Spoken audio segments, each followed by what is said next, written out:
नमस्कार दोस्तों, स्वागत है आपका हमारे चैनल टीम आईएएस पर।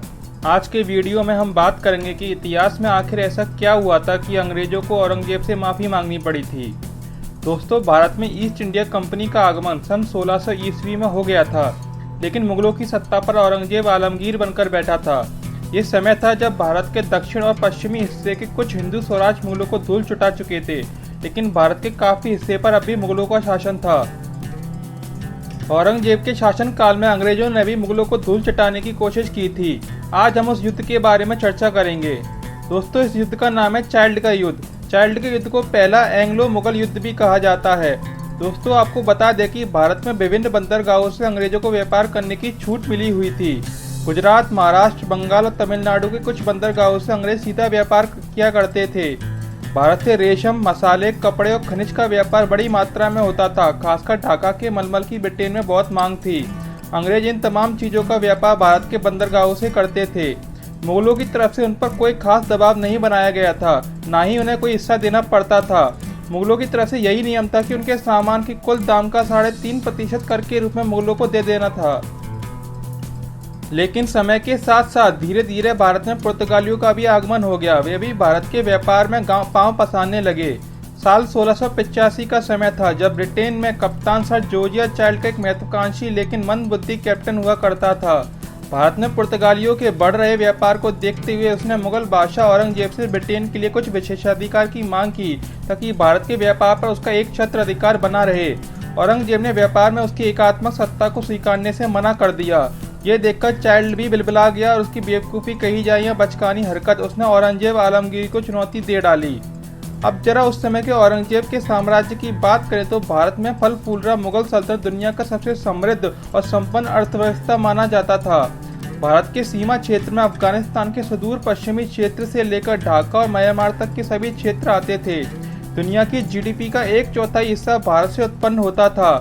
इसे चाइल्ड का बचपना ही कहा जाएगा या फिर उसकी मूर्खता कि उसने महज 308 सैनिकों के बलबूते दुनिया की सबसे मालदार, समृद्ध और ताकतवर सल्तनत से लोहा लेने की सोच ली। हालांकि अंग्रेजों को 1603 ईस्वी से लगातार छोटी मोटी लड़ाइयों में जीत हासिल हो रही थी।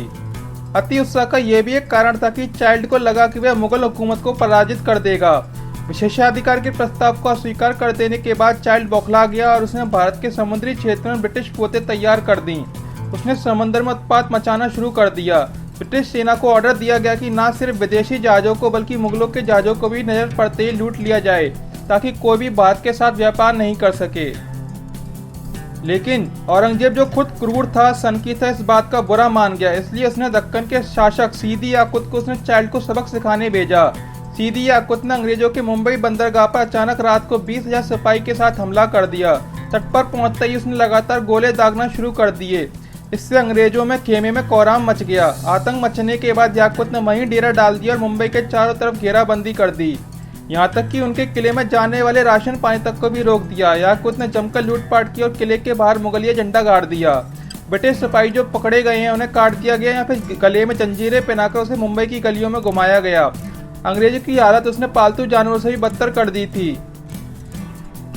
15 महीने तक याकुत की सेना मुंबई के किले के चारों तरफ घेरा डालकर तैनात रही। किले के भीतर धीरे धीरे राशन खत्म हो गया था। महामारी फैल गई। कहा जाता है कि जंग से पहले मुंबई की कुल आबादी 700 से 800 के बीच थी, लेकिन जंग के बाद 60 लोग ही बच पाए। बाकी सभी याकुत की सेना के तलवारों के या फिर फैली महामारी के शिकार हो गए। अंग्रेजों को घुटनों पर गिरकर माफी मांगनी पड़ी थी। इतिहासकार हैमिल्टन ने लिखा है कि चाइल्ड के दूतों को गले और हाथ में बेड़ियां पहनाकर औरंगजेब के सामने फर्श पर गिराकर धूल चटवाई गई थी और माफी मांगने को कहा गया था। उसके बाद समझौते के तहत एक शांति पत्र पर हस्ताक्षर करवाकर उन्हें माफ किया गया था। अंग्रेजों के बहुत गिड़गिड़ाने के बाद औरंगजेब ने उन्हें भारत में व्यापार करने की अनुमति तो दी, लेकिन चाइल्ड को हमेशा हमेशा के लिए देश से चले जाने का आदेश दिया और फिर दोबारा देश में कदम न रखने की सख्त हिदायत दी थी। इतिहास में अंग्रेजों ने इस युद्ध को छुपाने की बहुत कोशिश की है। यहाँ तक कि युद्ध की वास्तविकता से अलग अंग्रेज इतिहासकारों ने इसमें खुद को जीता हुआ बताया है। लेकिन टीपू सुल्तान और सिराजुद्दौला को जीतकर भारत पर हुकूमत करने वाले अंग्रेज मुगलों की जूतियों के तले कुचले जा चुके हैं, ये उन्होंने कभी नहीं बताया।